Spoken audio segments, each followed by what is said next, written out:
Stay home, everyone. The ice storm is bad. We have canceled Christmas dinner. Stay safe. As I settled in with a cup of hot chocolate, anticipating a peaceful holiday by myself, my mother's text message arrived on my screen. With a groan, I forced myself to comprehend. Because Nashville winters may be unexpected, I didn't blame my family for prioritizing safety. However, I was unaware at the time that this one text message would expose years of deceit and permanently alter my life. My heart stopped as I was cuddled up on the couch in the middle of the afternoon, scrolling through Instagram. It was there. There is a new post from Natalie, my cousin. A wonderful family Christmas at Olivia's. I'm so glad we could all be together. I blinked.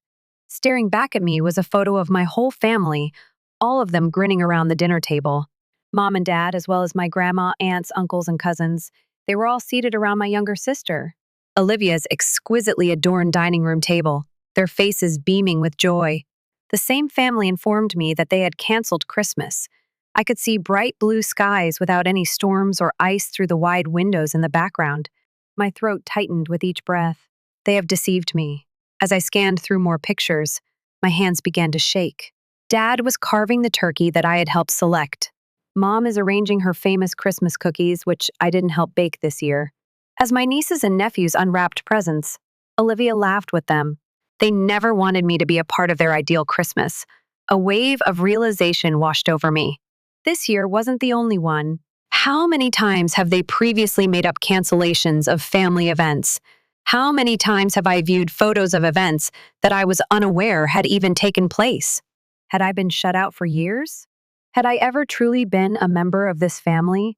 Years of silent disregard and disdain suddenly made sense as I sat there, heart racing, gazing at the screen. And I was aware that I couldn't ignore it this time. My phone rang the following morning. It was my mother. "Hello, my love. I hope you enjoyed a peaceful Christmas. We missed you." Her remarks made my stomach turn with their casual malice. She wasn't even admitting what had happened, let alone offering an apology. She was behaving as though I had just decided to be by myself. I gripped my phone more tightly. I said in a falsely composed tone, "Really?" Because Natalie's Instagram says otherwise. Quiet. I could almost hear her frantically trying to think of an excuse. "Well, you know how you can be at family get-togethers, always so quiet, making people uncomfortable. Olivia planned it at the last minute, so we just thought, you believed that it would be simpler to deceive me? To give me the impression that I was spending Christmas alone while the rest of you were all together?" My voice grew piercing. As though I were the one acting irrationally, she let out a sigh. "Dear, don't be too emotional. All we wanted was to stay out of any unpleasant situations. You are aware of Olivia's need for perfection. It was there. This Christmas wasn't the only one. The situation has always been this way. The outsider was me, the trouble. When it wasn't convenient for them to include me, they left me out. I had been justifying them for years. They loved me in their own way, I told myself, and family was family. I was seeing the reality now, though. At minor family get-togethers, they had forgotten to invite me. The Thanksgiving when I helped prepare the food, and Olivia took full credit for it. When my father was in the hospital, I took 3 weeks off work to take care of him, while Olivia came to visit once, took Instagram selfies, and somehow ended up being the story's protagonist. And I had remained silent the entire time. I had made an effort to be a kind daughter. I tried to gain their trust by being dependable and working hard. But Olivia was always the favorite, regardless of what I accomplished. The lively, entertaining, and outgoing daughter, she was the golden kid. And me? The person they kept in the background was me.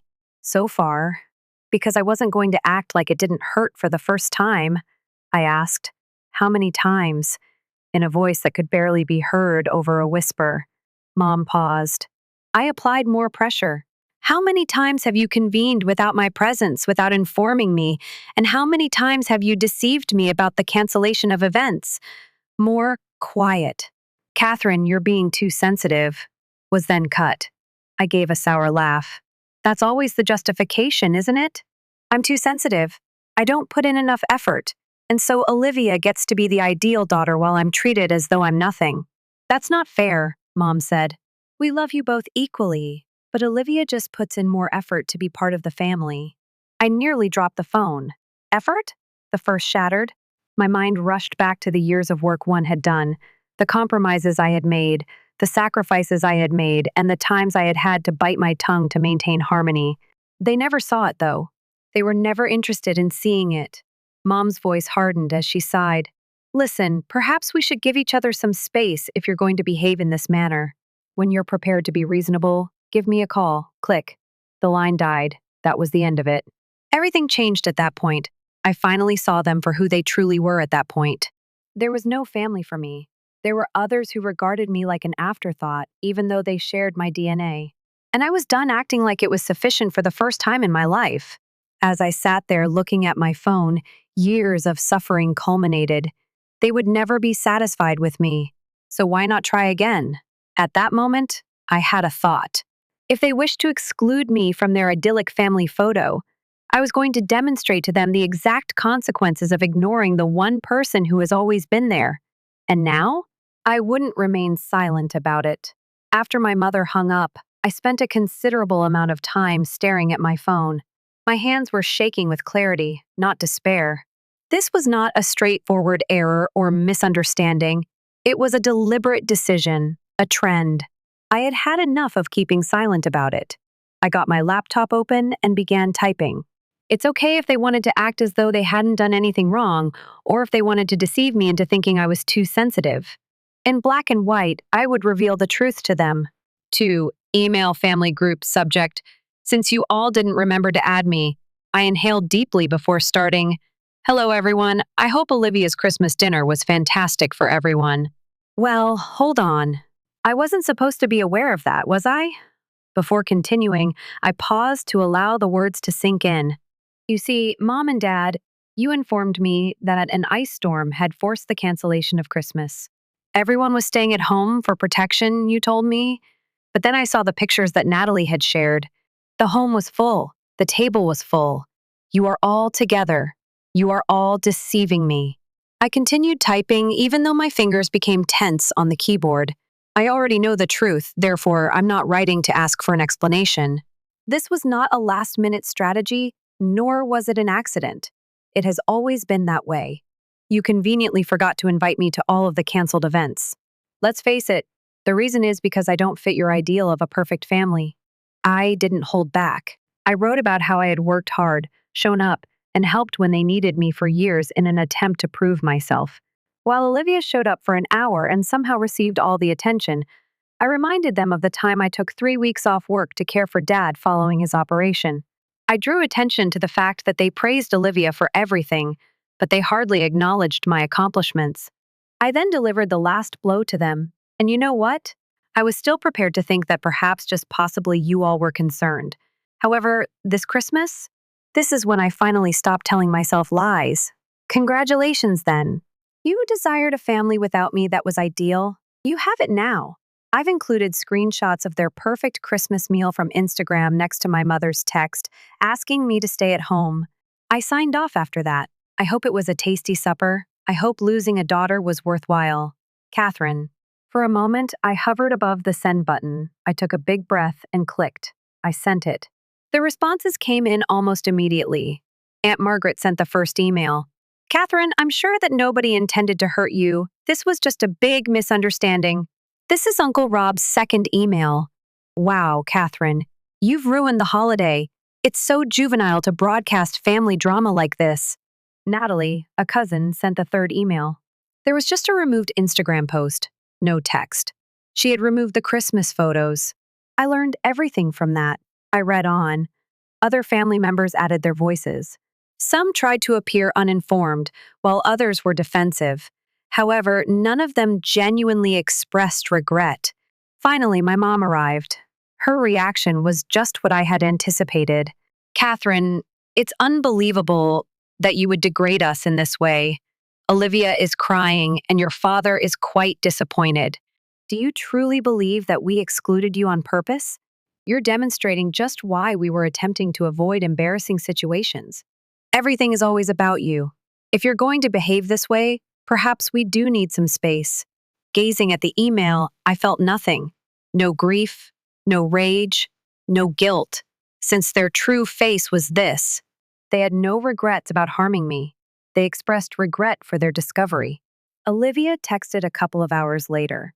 Olivia, I promise I didn't mean to offend you, Catherine. All I wanted was for Christmas to be wonderful. I burst out laughing. Me? From where I'm standing, it appears that you got exactly what you wanted. So who is perfect for? You? She didn't respond. Naturally, she didn't. Because she understood in her heart that I was correct. I didn't feel the need to justify myself for the first time in my life. I took my time fixing everything. I didn't ask for their affection. I simply let it go. And it was wonderful. Since I at last understood, this family has never valued me. Additionally, I no longer require them. However, I was unaware that this was just the start. I was about to discover a secret that would transform everything, and it would go well beyond a simple Christmas meal. My phone kept buzzing for the following couple of days after I wrote the email. This is one of Mom's guilt trips. The disappointed silence of Dad. I was overreacting, according to relatives. However, I didn't answer. I had had enough of defending myself to unlistening people. I was unaware that this went beyond a simple Christmas dinner. They had been keeping a family secret from me for years, and I was about to learn something much worse. And there would be no turning back once I discovered the truth. An email from a person I hadn't spoken to in years was the catalyst for it all. From Rachel Green, subject, we must speak, Catherine. Prior to his death, Rachel had been my grandfather's close friend and had long served as my parents' financial advisor. She sent a brief but chilling message. Catherine, I was going to say nothing after seeing what transpired with your family, but after reading your email, I feel compelled to speak up. Something is important for you to know. Can we get together? My stomach grew constricted. One of the few grown-ups in my early years that I truly trusted was Rachel. There must be a problem if she was contacting you, I answered right away. Me, let's get together. Rachel was holding a hefty manila envelope and was anxious when we met at a quiet downtown cafe. She sighed as soon as she saw me. I've been carrying the guilt of this for years, she stated. Your father swore me to secrecy, but after seeing how they're treating you now, I can't stay quiet anymore. She slid the envelope across the table. Everything you need to know is in there, she stated. I opened it, my hands trembling. It contained handwritten notes, bank statements, and legal paperwork. I got to reading. Then everything in my universe changed. The records showed that I had inherited a substantial amount from my grandfather. Almost $300,000. I had never heard of this money. Rachel spoke quietly yet firmly. The trustee was your father. When you turned 25, he was meant to provide you access. My throat tightened with each breath, but instead he transferred it all. To Olivia, she added. I was ill. Over the years, I had struggled to pay my bills while working extra hours. I was still repaying all of my undergraduate student debts. They often made me feel bad for not lending a hand more monetarily. All this time, they had been hoarding my money and using it to purchase Olivia. Fury distorting my vision, I flipped through the papers. Bank transfers with the designation business investment were present. Your parents used your inheritance to fund Olivia's yoga studios, her retreats in Bali, her apartment in New York, everything. They never informed me that they had given Olivia my money. I balled my fists up. The worst thing? Over the years, they had continued to demand money from me. After a moment of hesitation, Rachel gave me one more set of papers. Softly, it gets worse, she said.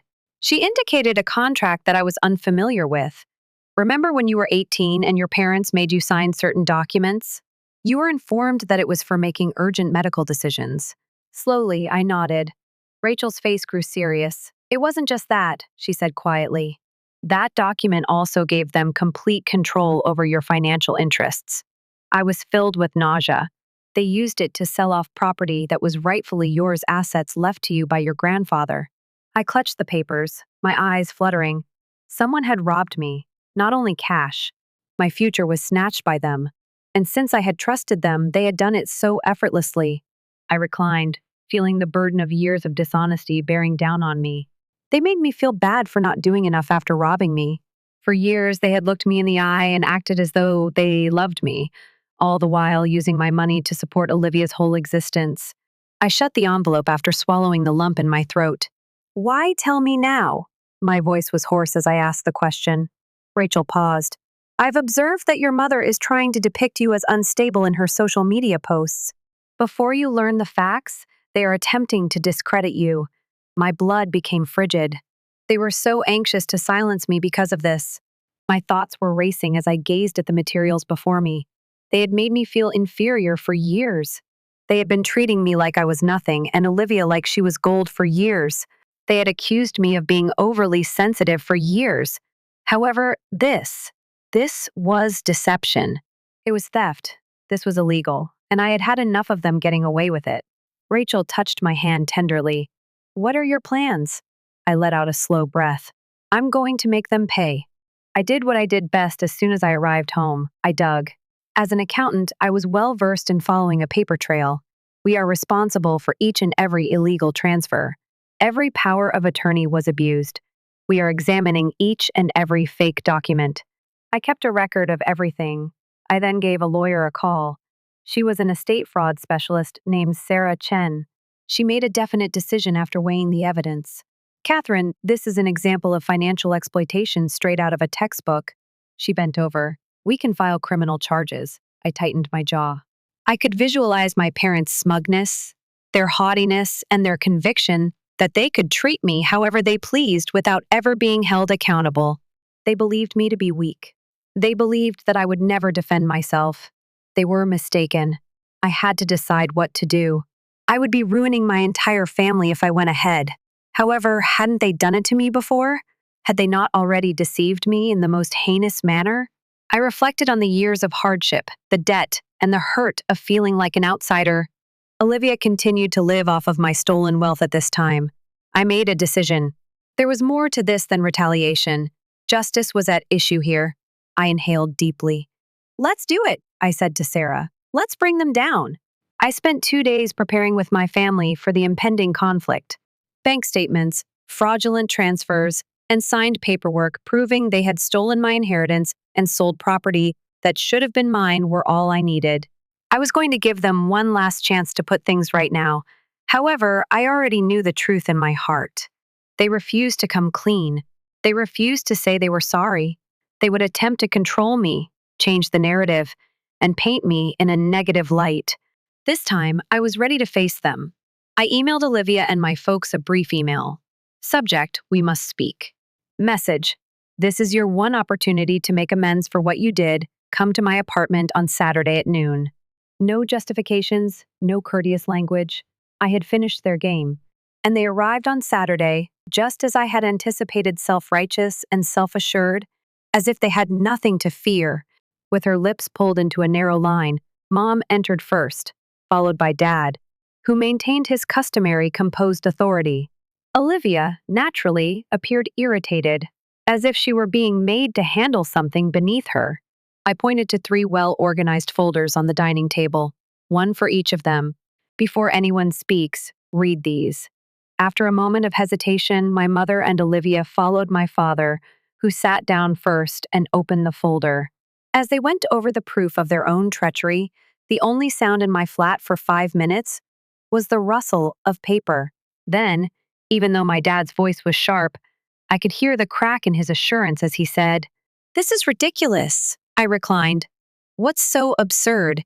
Is it the truth that I've discovered? Or the reality that you defrauded me?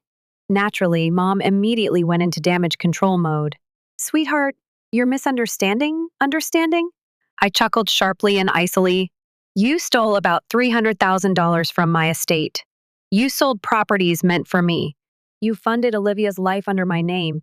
What exactly am I misinterpreting? She clenched her jaw. We did what we thought was best for the family, for the household. Throughout my childhood, I heard those phrases a lot. They didn't mean us all. They intended to refer to Olivia. Olivia forcefully closed the folder. I had no idea. She raised her voice and snapped. I cocked my head. Oh, really? You were unaware that the money wasn't theirs to donate? Did you fail to notice that all of Dad's business investments came from my trust fund? When you were opening your yoga studio and touring Europe, you didn't wonder where the money was coming from? She paused. Then she took the one action she knew would be effective. She broke down in tears. I didn't mean to hurt you, Catherine, I thought. I thought they just wanted to help me get started. She wept, covering her face. My face was expressionless as I gazed at her. So your assistance just so happened to be funded by my money? Silently, I said, although Olivia continued to weep for the first time in our lives. For me, it didn't work. I had seen my parents console her for years, running to her side whenever she cried. I'm not here today, though. I was no longer the forgotten sister. I had the advantage. My father rubbed his temples and let out a quick exhale. He changed course and said, Catherine, listen to me. Taking this to court will only destroy our family. That is not what you desire, I grinned. And why do you suppose I'm not interested in that? His eyes narrowed. Because at the end of the day, we're still your family. I let the silence linger. I then leaned forward and gave him a direct look. No, you're not. For the first time, his face broke. Olivia's feigned sobs abruptly stopped, and my mother gasped. Since everyone was aware, I meant it. Here's what's going to happen, I added in a composed tone. You have 48 hours to give back all of the money you took. You must return every single dollar you took, every resource, with curiosity. I held up my hand as Mom opened her mouth. Or, I went on casually, I file a lawsuit. I left it to the police. Rachel is prepared to testify, and I already have a lawyer. Dad's face flushed. Would you honestly ruin your own parents for financial gain? The truth is, I laughed. Your actions have already devastated this family. I'm merely completing the task. My dad knew, yet he clenched his jaw. He was defeated. At last, Mom said, Catherine, please, her hands shaking. All we wanted to do was assist Olivia. We didn't think, I whispered. That's the problem. You never gave me a second thought. Without saying another thing, they departed. From the window, I observed them getting into Dad's vehicle. I saw something different about their faces for the first time in my life. It wasn't in control. Authority wasn't involved. Fear was the cause. Since they were aware that this time I refused to let it go. As I had anticipated, they failed to return the money after the 48-hour limit had passed. Rather, they made one final, desperate attempt, account closure, destroying papers, attempting to turn relatives against me. However, it was too late. I had everything backed up. Additionally, that same afternoon, I formally brought criminal charges. That evening, the police arrived at my parents' house with a search warrant. At midnight, Olivia texted me, Olivia, is this really what YOURE doing? I didn't answer, since the reality was, I was already victorious. What about the actual fallout? Was only beginning. My phone was constantly buzzing the morning after I filed the allegations. The panicked voicemails from Mom. I was irritated by my dad's texts. Olivia yells in rage. I paid them all no attention. Our extended family had already heard the news by lunchtime. My parents had put a lot of effort into creating the ideal family image. Broken. The swindle, the money, and the stolen inheritance, they were all in the open. Furthermore, I experienced accountability for the first time in my life. Rachel texted me while I was in my office. Rachel, it's happening, turn on the news. As I reached for the remote, my heart was racing. The local news station was covering my family. Breaking news, fraud allegations against prominent local family misuse of trust funds under investigation. Beyond the headline, I have a picture of my dad. And beside it, Olivia is pictured outside her yoga studio. I took a deep breath and sat back in my chair. It was authentic. Finally, they revealed themselves. My dad called me that afternoon. I responded for the first time since this began. His voice was lower than I had ever heard him say. Catherine, we need to talk. Speak? I raised an eyebrow and said again, like you did when you chose to take my inheritance? Or when you sold real estate intended for me using my name?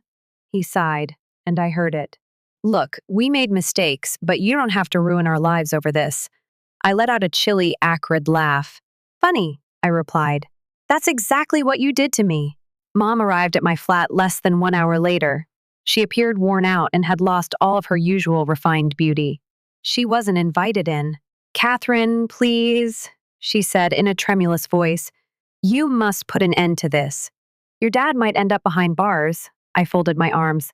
That's not my problem, she winced. Your family is us. Family members don't treat one another like this. I lost patience. Family doesn't steal from each other, I retorted. Family doesn't mislead, lie, or ignore one of their own while hosting covert festivities.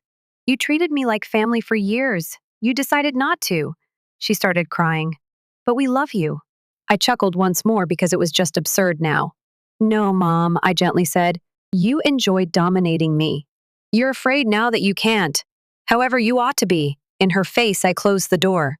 The next morning, Olivia finally snapped. Before I picked up, she called me 7 times. Catherine, we need to fix this, she sobbed. The bank has frozen my accounts. Someone is looking into my studio. I might lose it all. I cocked my head. Oh? You know, the way you caused me to lose everything? Her sobs became more intense. This is not what I intended to happen. I was unaware of the money, she sobbed. I had no idea that someone had stolen it. I rolled my eyes. You knew, Olivia. Even though you didn't fully understand, you knew that our parents were giving you money that wasn't theirs. You liked it, so you didn't question it. Being favored was enjoyable for you. You enjoyed taking advantage of my pain. That is unfair. I didn't steal anything, she cried. I responded icily. No, you just spent it. My parents had no defense by the time the case reached the courtroom. The scam was confirmed by bank statements. The abuse of power of attorney was demonstrated via signed documents. The truth was validated by Rachel's testimony. The judge made a decision quickly. My father received a 5-year prison sentence. In addition to being placed on probation, my mother was mandated to make amends. Olivia, too? They confiscated her yoga studio. Her opulent way of life vanished in an instant. In less than 6 months, she went from being an Instagram influencer to living in a small rental with no funds. I have been removing them from my life for a year now. I started therapy, got a promotion, and relocated across the nation. And what do you know? I've never been more content. My relatives? I ignore Mom's attempts to guilt trip me with messages. Olivia is barely making ends meet as a receptionist. What about Dad? He's adjusting to life in prison. The finest aspect? At last, I feel liberated. It's time to stop being cautious. Being the neglected daughter is over. I will no longer allow them to dominate me, because ultimately, achieving justice involved more than just winning in court. Regaining my life was the goal, and I did.